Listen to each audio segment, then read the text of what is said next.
This is the Greg Bedard Patriots Podcast with Nick Cattles.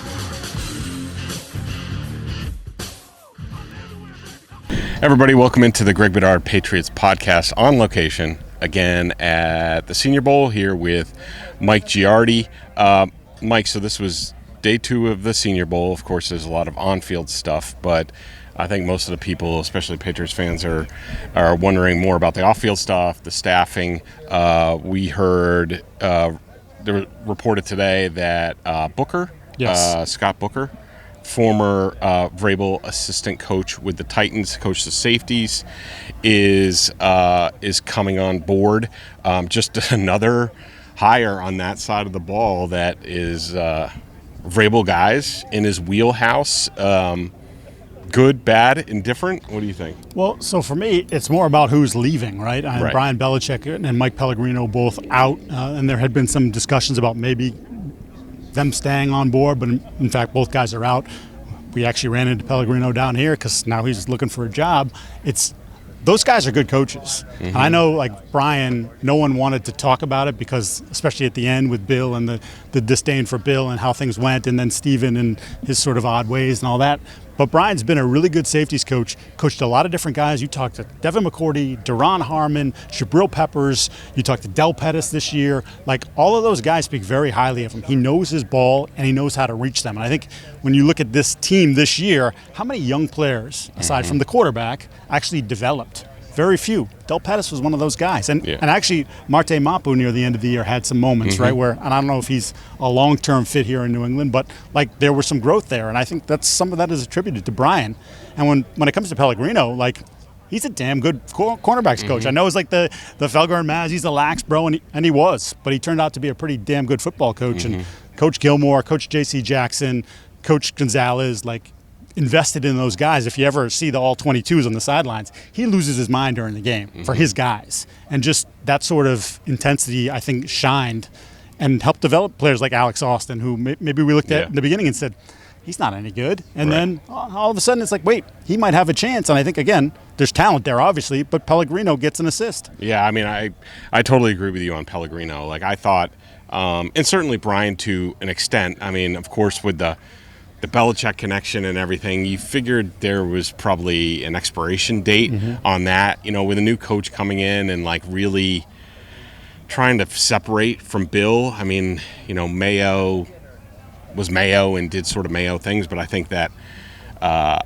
Vrabel is trying to really distinguish himself from Bill. And I think, you know, the way he's going to do things, you know, hopefully we'll see that. I mean, Pellegrino, I thought was an excellent coach. Yeah. I mean, you know, he was one group, especially this past year, where I didn't really have any qualms with his guys. I mean, there were obviously some, like with Jonathan Jones, there were, you know, injury issues, you know, that affected him, especially late in the season. But he was really good. Good job by you pointing out Alex Austin. I mean, Alex Austin was a guy who, you know, when he first played, he got, signed like a couple weeks before he played last year, 2 years ago. And he got out there for the first time. And I even wrote, like, I don't think this guy's an NFL player. And he's definitely an NFL player. And I think that's a credit to Pellegrino. Sorry. I think as far as the staff, you know, what's interesting is, you know, they're all Vrabel guys, you know, which is good. I mean, he should hire who he wants. I'm surprised that he hasn't given more consideration to keeping some of these guys on. But I do think that Mike has a vision. It's just interesting. We talked about it yesterday. The difference between how they're staffing the defensive side, which is all Vrabel people, all Vrabel loyalists, and then on the offensive side, it's more of a hodgepodge of, you know, you have Josh McDaniels and you have Doug Marrone, and, like, you know, we're waiting for more, you know, hirings to see exactly how this comes out. But two definitely distinct paths on both sides. And, you know, it's interesting. I mean, like, I'm not going to rip it before, you know, we see anything, but that's not normally how it goes. So, you know, I guess we'll have to see how it goes. Yeah, I mean, I don't have too much to add to that because we talked about it yesterday, but it, again, just speaks to 2 years ago, the Bill O'Brien hire and giving Bill O'Brien one assistant, Will Lawling, right? And other than that, it was, these are the guys that are on staff. You got to deal with them. And right now, for Josh McDaniels. And again, there's still plenty of hires to be made, but where they are right now is these are the guys, and they're not Josh McDaniels guys, at least not directly, connected to Josh. Yeah. Turning it on the field, I'm going to echo a lot of what I said yesterday because, especially the first practice, Anthony Belton, the NC State left tackle, talking to some NFL people down here, they think that he's now, in the first round mix. And I mean, he has looked outstanding. I mean, I remember, going through sort of the tackles during the college football season. I don't get to watch a whole lot of college football, but I wanted to take a look at some of the tackles. And Belton was on my list, and I watched a little bit of one of his games, and I was kind of like, okay, maybe a later guy, but you see him out here, I mean, he looks almost plug and play. Like, he can go in and play left tackle. I mean, his technique is great. He's big. He's like 345 pounds, and like you never see a big guy move the way he does. And then also you go to the interior, Gray Zabel, the kid from North Dakota State, is like, I don't think I could be more in love. I think he's replacing Joe Tooney. Oh, jeez. Yeah, for me, that kind of love. He does remind me a little bit of Joe Tooney in that he can play every single position on the offensive line and play it well. I think he's more of a guard, possibly a center, but unbelievable playing strength and balance, outstanding. I thought the BC kid Trapillo, who had a terrible day the first day, at almost exclusively at right tackle, he got more reps at left tackle today. He looked a lot more comfortable there, and did a good job. Anybody stand out for you today? So I'll give you a couple defensive linemen. R.J. Oben, a Notre Dame kid, playing the edge. Really difficult to block today. Almost like he knew the play several times. Like, they really had a hard time. Tried to double him on a couple of occasions, bringing the tight end across in motion. Couldn't handle him. Did a terrific job there. So he's someone that sort of made a jump today. Shamar Stewart is ridiculous. Yeah. There are a couple plays where you're just like, that dude's not human. I've heard people tell me he's going to run sub 4.5 in the 40 for 85 pounds. Like, that's outrageous. I know the stats aren't awesome, right? He had 4.5 sacks over 3 seasons. He's not a great tackler on tape, but it's all there, right? Like, it's one of those guys where I think people have him in the 20s, or at least some draft people have him in the 20s. I could totally see a scenario in which he ends up being a top 10 pick because the athleticism is off the charts. In some ways, it reminds me of Trayvon Walker a couple years ago, with Jacksonville. Didn't have necessarily that great college production, but you just looked at everything that he put on tape and the frame and the intangibles, and you said, like, that guy's going to be a stud one day. Mike Green, the defensive end from Marshall, was awesome today. He had a one-on-one rep with Josh Connerly in which he absolutely went right through him and knocked him on the ground. The place went bananas. Poor Josh Connerly. Yeah. Connolly got him on the next rep, though. So, again, I know you're not totally sold on Connolly. I still like his feet. I think he's pretty good. But that was a great rep. And he's another one who, again, sort of seems like a back end of the first round guy. But we know the attention for pass rushers. And if he continues to play like this and then goes to the combine and does well there, top 20 is easy, top 15, totally not unreasonable. And I'll give you one more, Jaden Higgins, the wide receiver from Iowa State. We talked about him yesterday. Didn't think there was a lot in the passing game yesterday because I thought the quarterbacks were awful, so it was hard to tell, sort of what he brought to the table. And then I thought today, the route running, he's so fluid, snatching the ball out of the air. Like, he's more of a contested catch guy. He's not one who's going to just completely run by you. But you saw those things come into play where just like, that's a smooth athlete playing wide receiver. PrizePicks is the best place to get real money sports action. With over 10 million members and billions of dollars in awarded winnings, PrizePicks has made daily fantasy sports accessible to all. You just pick more or less on at least 2 players for a shot to win up to 1,000 times your cash. Run your game all season long with PrizePicks.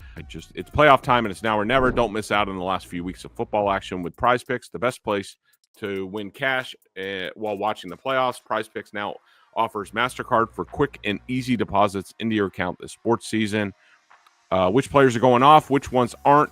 Make your picks in less than 60 seconds and turn your sports opinions into real money all season long on PrizePicks. Download the app today and use code CLNS to get $50 instantly after you play your first $5 lineup. That's code CLNS to get $50 instantly after you play your first $5 lineup. PrizePicks, run your game.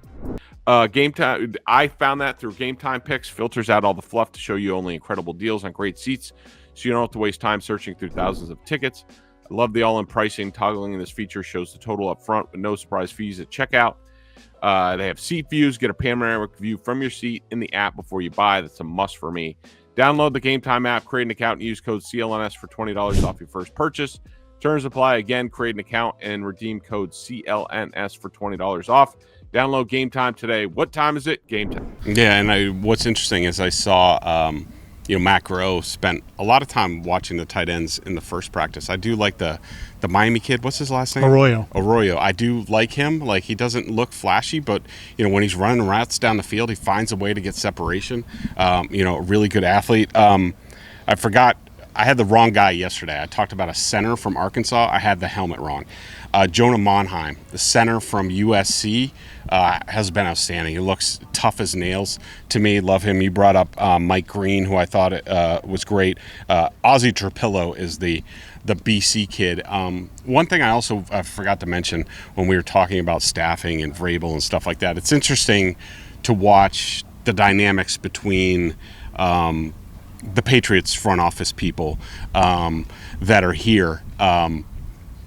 So I have my binoculars here. So basically, like, I'm stalking Mike Vrabel and everybody else in the front office with my binoculars. It's legal at this point. Yeah, exactly. It's all out in the open. They're sitting up there. Restraining order forthcoming. Yeah, I'm sure Mike's going to like that. But watching him and also talking to some other NFL scouts. I know I talked to a scout who was with the Patriots at the East-West Shrine game when they were in. They do these pod interviews. And they really like the interaction between Ryan Cowden, Elliott Wolf, Alonzo Highsmith. They thought that was really good and productive. Macro was kind of on the outside. Of course, he's a little awkward. Nice guy, smart guy, not the most socially adept guy. But also, watching Vrabel today, he spent almost both practices talking a lot. It looks like he's conducting interviews while he's here. This is a big sort of coaches convention, and like you said about Pellegrino, there's a lot of out of work coaches here. So, but also most of the second practice, Mike spent talking with, and I'm sure he's going to love me disclosing this, Arthur Smith, Shane Steichen, and Notre Dame head coach Marcus Freeman. It looked like those guys were sort of peppering him probably about his players that are out in the draft. A lot of them, Riley Leonard. You have, I think, a linebacker that's out here, Kaiser. A lot of Notre Dame guys. So, Ryan Cowden is, in the mix, part of things. Elliott Wolf kept a lower profile today. But they're certainly staffed to the gills here outside of the pro personnel department. I'll give you one more name, too. Wide receiver Tez Johnson, who – he weighed in 156 pounds, and I wrote about this yesterday in Studs and Duds. They're hard to jam him. He's separating with some physicality at the top of his stem. There's stuff there that at 156 pounds you don't think he should be able to do. My one caveat, again, 156 pounds. Tutu Atwell is 100 and whatever, and he's more of a small role. There's a role, but it's a small role. Yeah. So I don't know what the ceiling is. You'd have to be the 1% of 1% to be an impact player at that size. But thus far, he looks great. Yeah. So that'll do it for day 2 from Mobile. We'll be around tomorrow. Then we're headed back home. Not looking forward to the weather. I enjoyed it today. It was 70 degrees. Who wants to shovel my driveway? Anybody? Yeah. For Mike Giardi, I'm Greg Bedard. Stay tuned to Boston Sports Journal as we cover the Senior Bowl all week.